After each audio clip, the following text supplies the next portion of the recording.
Salut à tous, Raphaël Arnaud, député de la France Insoumise et figure de l'ultra-gauche, est donc désormais définitivement condamné à 4 mois de prison avec sursis pour violence en réunion, pas pour deux fois rien, non, pour violence en réunion. L'affaire remonte à 2021 lorsque Geoffrey a pris à partie par un groupe d'antifa dans le quartier de la Croix-Rousse à Lyon, est encerclé, plaqué contre un mur et agressé après avoir refusé de déverrouiller son téléphone. La victime a formellement reconnu Raphaël Arnaud parmi les assaillants.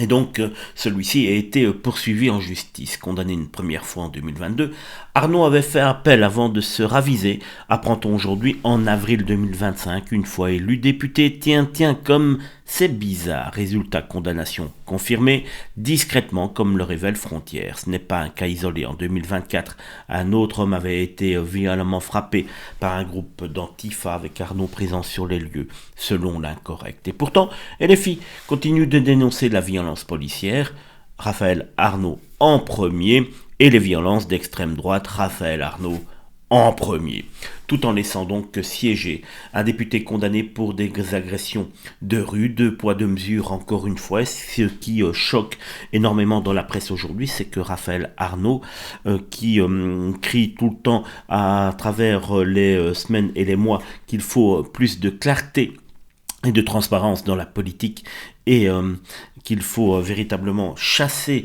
les nuisibles de ce milieu politique, et reste évidemment bien à sa place, mais surtout ce qui est scandaleux, c'est qu'il a essayé de faire taire cette condamnation depuis avril donc 2025. Encore une chance que tous les médias peuvent aujourd'hui encore parler un petit peu ouvertement de ce qu'ils veulent, mais profitons-en, c'est bientôt terminé avec la labellisation des médias.